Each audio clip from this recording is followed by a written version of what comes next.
کہ احساس نہیں، اگر احساس ہونے لگے پھر شوق بیدار ہوتا ہے، پھر انسان کسی کو کچھ دے کے راضی ہوتا ہے، پھر اس کا حضرت حذیفہ بن یمان رضی اللہ تعالیٰ عنہ فرماتے ہیں، یہ حدیث امام غزالی لائے اور اپنی سند کے ساتھ لائے۔ حضرت حذیفہ بن یمان رضی اللہ تعالیٰ عنہ فرماتے ہیں، میں نبی پاک صلی اللہ علیہ وسلم کے ساتھ ایک سفر میں تھا، گرمی بڑی شدید تھی، ایک جگہ پہ باغ نظر آیا تو تھوڑا سا سستانے کے لیے سرکار اس باغ کو برکت دینے کے لیے تشریف فرما ہوئے تو سامنے کنواں بھی نظر آیا، تو تبا مبارک چاہی کہ غسل ہی نہ کر لیا جائے۔ کہتے ہیں حضور سید عالم علیہ السلام کنویں کے قریب چلے گئے غسل فرمانے کے لیے، تو کپڑوں سمیت سرکار غسل فرما رہے تھے، پھر بھی مجھے فرمایا کہ ذرا چادر تان کے نہیں کھڑے ہو جاتے؟ یہ نا زیادہ شرم والا ہوتا ہے کھلا لباس، اس میں زیادہ احساس ہوتا ہے۔ یہ گرمیاں آتی ہیں نا تو سمجھدار آدمی بھی خالی بنیان میں گھومنے لگتا ہے، سیاںا بندہ بھی اچھا نہیں لگتا، تہذیب کے مطابق نہیں۔ ہماری وزاداری جو ہوتی ہے وہ باہر نہیں، گھر کے اندر بھی ضروری ہوتی، بیٹیاں ہیں، بہنیں ہیں، گھر کے اندر بڑا اچھا رویہ انسان کا ہو تاکہ خوبصورتیاں اور خوشبوئیں بکھریں۔ کپڑوں سمیت غسل فرما رہے ہیں اور حضرت حذیفہ بن یمان کہتے ہیں میں چادر تان کے کھڑا ہو گیا، سرکار تھوڑے سے غسل کے بعد فرمانے لگے، حذیفہ گرمی بڑی تھی، نہانے میں بڑی لذت آ رہی ہے، تو میں تھوڑا اور نہ نہاؤں؟ تو میں نے کہا حضور میری تو نوکری قبول ہو رہی ہے، میرے لیے تو سعادتیں۔ کہتے ہیں سرکار نے تھوڑا غسل کیا، اب حضور بس کرنے لگے تو میں نے عرض کی، میں نے کہا یا رسول اللہ میری خواہش ہے کہ تھوڑا اور غسل فرمائیں۔ سرکار نے تھوڑا اور غسل کیا، میں نے کہا حضور اور کریں۔ کچھ دیر حضور غسل کرتے رہے، تکمیل غسل پر میں بڑا راضی تھا، کلیجہ بڑا ٹھنڈا تھا کہ آج میری خدمت قبول ہوئی، آج مجھے حصے میں یہ سعادت آئی۔ کہتے ہیں جب میں فارغ ہوا نا تو حضور فرمانے لگے چل اب تو بھی غسل کر، تو بھی غسل کر اب۔ تو میں غسل کرنے لگا تو فرمایا ادھر دیکھنا میری طرف۔ یہ ہمارے ہاں نا کچھ لوگ بن کے بیٹھ گئے اور انہوں نے سمجھا کہ شاید چونکہ میں لیڈر ہوں، شاید میں سربراہ ہوں اور باقیوں پر لاگو ہے کہ میری گاڑی کے پیچھے دوڑیں اور میرے نعرے لگائیں۔ دیکھو جب انسان انسانوں کے اندر احساس پیدا کرنے کی طرف دیکھے گا تو سب سے پہلے میرے محبوب کی زندگی سے درس حاصل کرے گا۔ سرور کائنات صلی اللہ علیہ وسلم نے کہا غسل کرو، کہتے میں غسل کرنے لگا تو محبوب فرمانے لگے چادر مجھے دو، میں تان کے کھڑا ہوتا ہوں۔ کہتے ہیں میرے تو پیروں تلے زمین نکل گئی۔ میں نے کہا یا رسول اللہ صلی اللہ علیہ وسلم مہربانی فرمائیں آپ یہ نہ کریں۔ تو حضور نے فرمایا تو نے کیا ہے نا تو میں کیوں نہ کروں؟ کہتے ہیں اب حضور نے حکم دیا تو میں نے چادر سرکار کو پیش کر دی، حضور تان کے کھڑے ہو گئے تو میں جلدی سے غسل کر کے فارغ ہو گیا۔ میں نے کہا حضور نہا لیا ہے؟ فرمایا حذیفہ مجھے گرمی لگ رہی تھی تو تمہیں بھی لگ رہی ہوگی نا، صحیح کر کے غسل کرو۔ کہتے ہیں میں غسل کر چکا، یارو ذرا اس کی لذت تو محسوس کر لو۔ کوئی حرج نہیں یار، اگر کوئی کام ہمیں کبھی اپنے ہاتھ سے کرنا پڑ جائے کوئی مسئلہ نہیں۔ اگر آسمانوں پہ چلو گے تو زمین والوں سے پیار نہیں بڑھے گا، اور اگر زمین والوں کے بیچ رہو گے پیار کرو گے تو محبتیں بڑھیں گی۔ حضرت حذیفہ بن یمان کہتے ہیں کہ میں پھر تھوڑی دیر غسل کے بعد عرض کی حضور کر لیا غسل؟ تو کہتے ہیں اب سرکار نے میری طرف غور سے دیکھ کر فرمایا حذیفہ دو حرفی بات ہے، جتنی دیر میں نے غسل کیا تم بھی اتنی دیر ہی کرو گے، اور کرو گے تو بات ختم ہوگی ورنہ یہ بات ختم نہیں ہوگی۔ حضرت حذیفہ بن یمان فرماتے میں نہا بھی رہا تھا اور مدینے والے رسول پہ درود و سلام بھی پیش کر رہا تھا۔ دیکھو اگر یہ شدت آئے نا، دیکھیں میں اکثر دوستوں سے کہا کرتا ہوں کہ میرے جیسے آدمی کو نا بن جاتی ہے عادت سٹیج پہ بیٹھنے کی، آپ یقین کریں بن گئی ہے، مثال نہیں دے رہا صحیح کہہ رہا ہوں۔ اب کئی دفعہ ایسے ہوتا ہے کہ بہت ساری محافل میں نا چاہیے نا بندہ پیچھے بیٹھ جائے، لیکن وہ ایسی جو نجی جو اساتذہ کی ہیں، جو بزرگوں کی ہیں، جن میں بڑے بیٹھے، ان میں بھی کئی دفعہ شک ہونے لگتا ہے کہ آگے ہی جانا ہے، حالانکہ نہیں جانا۔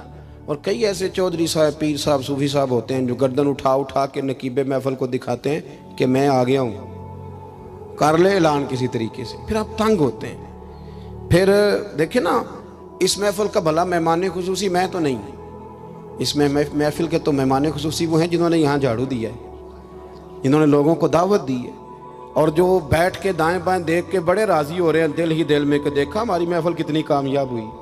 ذوق پیدا ہو رہا ہے، شوق پیدا ہو رہا ہے۔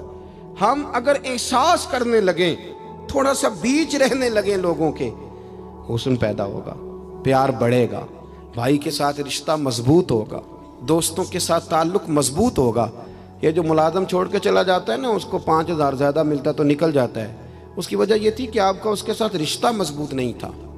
اگر تعلق مضبوط ہو جائے، مولا علی شیر خدا، مولا کائنات حضرت مولا علی شیر خدا کرم اللہ تعالی وجہ الکریم کا خادم کہتا ہے مجھے ایک دن فرمانے لگے، یعنی خادم کو، غلام کو فرمانے لگے یار کپڑے تیرے بھی پرانے ہو گئے ہیں تو میرے بھی ہو گئے، چل خریداری کرنے نہ چلیں۔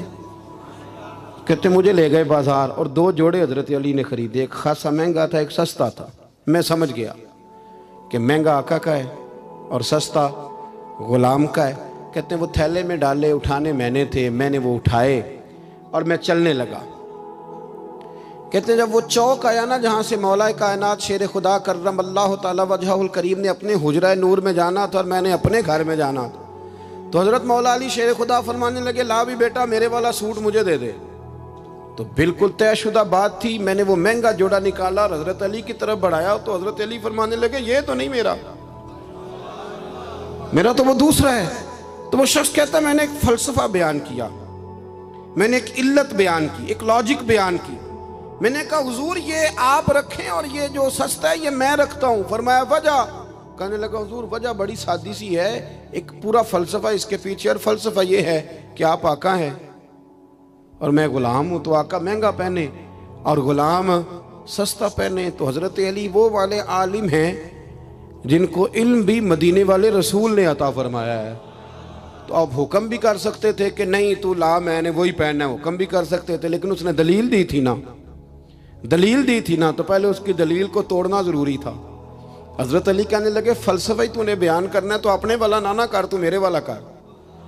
اس نے کہا حضور کیا مانا؟ آپ فرمانے لگے تو کہہ رہا ہے کہ مہنگا جوڑا میں پہنوں گا اور سستا جو ہے وہ تو پہنے گا۔ فرمانے لگے تو نے یہ دلیل بیان کی ہے کہ میں آقا ہوں تو غلام ہے، تو فرمایا تو میرے والی علت لینا۔ حضور وہ کیا؟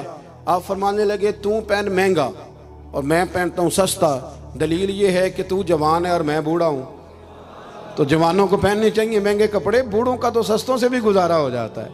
تو وہ خادم کہتا ہے میں لاجواب ہو گیا، اور پھر وہ قیمتی جوڑا مجھے دے گئے اور سستا جوڑا وہ لے گئے۔ کہتے ہیں شیر خدا تو چلے گئے، لیکن ساری زندگی میں سوچتا رہا کہ کائنات میں دوبارہ ایسے لوگ دنیا میں آئیں گے صحیح، یہ ملیں گے صحیح۔ احساس کی جب شدت ہوتی، اب یقین کریں اس ملک کے اندر 2 چیزیں اتنی شدت سے عام ہوئی ہیں، اتنی شدت سے، ایک پروٹوکول، ایک VIP کلچر۔ ان دونوں چیزوں نے بہت سارے لوگوں کو پیچھے کر دیا۔ اب تو بہت سارے غریب ایسے ہیں جو بیچارے قریب ہی نہیں آتے، وہ کہتے ہیں نہیں میرے والا کام ہی نہیں، وہ پیچھے، وہ شہرت سے بچنے والا پیچھے رہتا ہے، اور میرا جی چاہتا ہے ساری غزلیں اس ظالم کے نام کریں۔ کچھ لوگ بیچارے بالکل پیچھے ہو گئے، مایوس ہو گئے۔ وہ کبھی حکومت بدلتی ہے تو ان سے کہا جائے نا حکومت بدل گئی ہے، تو وہ 2 حرفی بات کرتے ہیں، کہتے ہیں جو مرضی آ جائے ہم نے تو محنت کر کے کھانا ہے، صبح کام پہ جائیں گے تو شام کو روٹی کھائیں گے۔ وہ بہت سارے نظام سے دیکھیں نا، یہ سیاسی تبصرے وہ بندہ کرتا ہے جو روٹی پیٹ بھر کے کھاتا ہے، اور جس بیچارے کو پتہ ہے نا کہ جو گھی صبح لایا تھا وہ ختم ہو گیا ہے، اور صبح بچوں نے ناشتے کے لیے جب پراٹھے مانگنے ہیں تو گھی کوئی نہیں، تو وہ پھر سیاسی تبصرے نہیں کرتا، وہ تو تکلیف میں۔ اللہ کے محبوب صلی اللہ علیہ وسلم نے نا احساس کی دولت تقسیم کی تھی۔ مسند امام احمد بن حنبل میں حدیث ہے، حضرت بلال حبشی رضی اللہ تعالیٰ عنہ فرماتے ہیں میں نے عصر کی نماز کی اقامت پڑھ دی تھی، ایک بدو آیا، ایک یہودی کا غلام، کہنے لگا یا رسول اللہ صلی اللہ علیہ وسلم میں بڑی مشکل میں ہوں، اگر آپ میرے ساتھ چلیں، میرا چھوٹا سا کام کر دیں تو میری وہ مشکل آسان ہو جائے گی۔ سیدنا بلال حبشی فرماتے ہیں نبی کریم نے نمازیوں سے فرمایا اقامت ہو چکی تھی، فرمایا تم بیٹھ جاؤ، میں ذرا اس بدو کا کام کر کے آتا، تم ذرا بیٹھو۔ میں صرف اشارے کرتا ہوں، آپ کو ملے گا کہ حضرت جابر ابن عبداللہ کا قرضہ اتارنا تھا تو سرکار کھیت تک گئے اور باقاعدہ سفارش کی ان کی۔ اب تو لوگ کہتے ہیں نا جب تک وہ خدمت کر رہا ہے تو تب تک وہ خدمت گزار ہے، کہیں الجھ جائے تو کہتے ہیں اس کا ذاتی مسئلہ ہے، اور میں ذاتی معاملات میں مداخلت نہیں کرتا۔ تو میاں جب آپ کے پاس تھا، آپ کا ورکر تھا، تب ذاتی مسئلہ کیوں نہیں تھا؟ اب وہ الجھ گیا ہے تو ذاتی مسئلہ ہے۔ ایک عورت رو رہی تھی تو سرکار سفارش کے لیے اس کے ساتھ نہیں چلے گئے تھے کہ میری مالکن مجھے مارے گی؟ آپ کتب حدیث، کتب سیرت کو پڑھیں۔ یہی وجہ تھی کہ حضور کے غلاموں میں وہ درد آیا، بڑے زور شور سے آیا۔ امیر المومنین سیدنا فاروق اعظم رضی اللہ تعالیٰ، اس شخص کا آپ جاہ و جلال دیکھیں نا تو کسریٰ کا بادشاہ کہتا ہے عمر ملنا ہے، تو عمر فرماتے ہیں میرے پاس وقت نہیں، میں نہیں ملتا، مجھے کیا ضرورت ہے کسی کی، یہ جاہ و جلال ہے۔ اور انسانیت کی خدمت کا جذبہ کیا ہے؟ چہرے پہ نقاب اوڑھ کے رات کو گھوم رہے ہیں، سامنے ایک خیمہ نظر آ گیا، سیدنا فاروق اعظم قریب گئے تو ایک آدمی خیمے میں ہے اور بڑی پریشانی میں ہے، اندر سے نکلتا ہے پھر اندر جاتا ہے۔ فرمایا خیریت ہے؟ کہنے لگا بڑی دور سے آیا ہوں، امیر المومنین سے ملنا تھا، رات ہو گئی یہیں، میری بیوی کہ ہاں ولادت ہونی اور وقت قریب آ گیا، وہ تکلیف میں، تو یہیں خیمہ لگا کے میں نے بٹھا لیا ہے۔ تو غلام آپ کون ہیں؟ تو حضرت عمر کہنے لگے تو مجھے چھوڑ میں ابھی آیا۔ گھر گئے حضرت عمر، توجہ ہے میری بات پر؟ بس سمیٹنے لگا ہوں۔ گھر گئے اور خاتون اول سے کہا، ملکہ سے کہا، اپنی اہلیہ سے فرمایا، فرمانے لگے کوئی نیکی کمانے کا ارادہ ہے؟ وہ کہنے لگی بڑا ارادہ ہے۔ تو کہنے لگے پھر بچے کی ولادت کے لیے جن چیزوں کی حاجت ہوتی ہے وہ ساتھ لے لو۔ میں آپ کو اس شخص کی بات بتا رہا ہوں جو 24 لاکھ مربع میل کا حکمران ہے، جس کے نعرے سے لوگ کانپ جاتے ہیں، لیکن وہ اصول اپنی جگہ پہ اور انسانوں کا پیار اپنی جگہ پہ۔ حضرت عمر نے اپنی اہلیہ کو ساتھ لیا، انہوں نے کہا کچھ چنے لے لیں، کچھ جو ہے وہ گھی لے لیں، کچھ سرکہ لے لیں، اور آپ یہ ساری چیزیں ڈال کے تو پکائیں۔ حضرت فاروق اعظم رضی اللہ تعالیٰ عنہ نے چولہا جلایا۔ وہ شخص کہتا ہے جب عمر پھونکے مارتے تھے نا آگ میں تو میں ان کی داڑھی سے دھواں نکلتے دیکھتا تھا۔ حضرت عمر نے چولہا جلایا، اوپر کھانا رکھا، وہ جو کہا تھا وہ آپ کی اہلیہ اندر چلی گئی خاتون کے پاس۔ وہ شخص کہتا ہے میں نے 2-3 دفعہ حضرت عمر کو کام بتایا تو میں نے سمجھا کوئی غلام ہے، امیر المومنین نے ڈیوٹی لگائی ہے کہ رات کو مسافروں کا خیال رکھنا، تو میں انہیں کہتا غلام ادھر آ پانی لے کے آ، تو عمر دوڑے جاتے۔ وہ ڈیوٹی کرتے رہے۔ جب بچے کی ولادت ہو گئی تو اندر سے جناب عمر کی اہلیہ بولی، کہنے لگی امیر المومنین مبارک ہو، اللہ نے آپ کے دوست کو بیٹا دیا ہے۔ وہ شخص کہتا ہے میرے ہاتھ میں پیالہ تھا، دھڑام سے گرا، میں نے تو عمر کا جلال سنا ہوا، میں نے کہا آپ امیر المومنین ہیں، آپ عمر ہیں، آپ کیا خیال ہے آپ کا لوگ باتوں سے بڑے ہوتے ہیں؟ کردار انسان کو بڑا کرتا ہے، کردار اسے زندہ رکھتا ہے، کردار اسے جینے کا ڈھب اور حوصلہ دیتا ہے۔ حضرت فاروق اعظم سے کہنے لگے آپ عمر ہیں؟ جناب فاروق اعظم کہنے لگے ہاں میں عمر ہوں، تمہیں ضرورت کی ساری چیزیں میں نے دے دی ہیں، باقی صبح آنا اور جس کام تم آئے ہو وہ بھی کیا جائے گا۔ اس نے پیر پکڑ لیے، امیر المومنین مجھ سے غلطی ہو گئی۔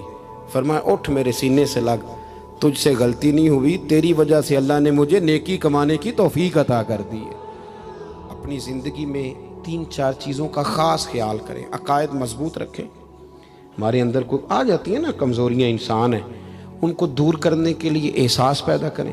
تیسری بات یہ کہ ایک دوسرے کا دیکھیں نا، اگر میرا نالائق بچہ نہیں پڑھتا تو سارے پیسے اس پر خرچ کرنے کی کیا ضرورت ہے؟ میری بہن کا بچہ جو لائق ہے تو اس پر کیوں نہ پیسے خرچ کر دیے جائیں، ایک لائق آدمی تیار کر لیا جائے۔ احساس پیدا کریں گے، تھوڑا تھوڑا آگے بڑھیں گے تو آپ دیکھیں گے معاشرے کے اندر کس تیزی کے ساتھ لوگوں کے مسائل میں کمی آتی ہے اور خیر تقسیم ہوتی ہے۔ میں دعا کرتا ہوں جو میں نے کہا میرا مالک اسے قبول فرمائے۔ گفتگو کے دوران عمدن سہون جہاں بھول گئے اللہ ہم سے درگزر فرمائے۔ مسلسل سفر کرتے رہتے ہیں تو پھر یہ ہے کہ سفر ہی چلتا رہتا ہے۔ صبح 11 بجے کے نکلے ہوئے، اللہ تعالیٰ آپ کو جزائے خیر دے۔ جب آپ ملنے کے لیے آتے ہیں تو کئی دفعہ وہ اتنی شدت ہو جاتی ہے کہ بعض لوگوں کو تکلیف پہنچتی ہے۔ اسی پر انشاءاللہ اجازت لیں گے، اللہ نے موقع دیا، پھر ملاقات ہوگی۔ آخر دعوانا ان الحمدللہ رب العالمین۔ اللهم صل على سيدنا مولانا محمد معدن الجود والكرم وآله وبارك وسلم ربنا آتنا في الدنيا حسنة وفي الآخرة حسنة وقنا عذاب النار۔ مالک جن دوستوں نے اتنا خوبصورت اہتمام کیا ان کی کوشش کو قبول فرما، ہم جتنے یہاں حاضر ہوئے ہیں ہماری حاضری کو مستجاب فرما۔ اے مالک کریم امت مسلمہ کے حق میں رحمت والے فیصلے فرما۔ اللہ برما کے مجبوروں کی مدد فرما، کشمیر اور فلسطین کے مظلوموں کی مدد فرما۔ مالک کریم پاکستان کو نظام مصطفیٰ صلی اللہ علیہ وسلم کا بنا۔ اے اللہ ہمارے گناہوں کو معاف فرما، ہماری غلطیوں سے درگزر فرما، علم نافع عمل صالح کی توفیق عطا فرما، مسجد کا پیار عطا فرما، قرآن پاک سے محبت عطا فرما، دروازہ رسول صلی اللہ علیہ وسلم کی سچی گدائی اور غلامی نصیب فرما۔ مالک ہمارے بیماروں کو شفا دے دے، مقروضوں کو بارے قرض سے رہائی عطا فرما دے، جو تنگ دست ہیں انہیں وسعت رزق دے دے، بے اولادوں کو اولاد صالح عطا فرما۔ مالک کریم جو لوگ دنیا سے چلے گئے ان کی کامل مغفرت فرما، ہم جو موجود ہیں ہمیں توبہ کی توفیق عطا فرما، ہم سب کا خاتمہ بالخیر بالایمان فرما۔ اللہم انا نسألک العفو والعافیۃ فی الدین والدنیا والآخرہ، رب اغفر وارحم وانت خیر الراحمین، وصلی اللہ تعالی علی حبیبہ سیدنا و مولانا محمد۔ آج اس محفل کی آڈیو ریکارڈنگ کے لیے قادری ساؤنڈ سسٹم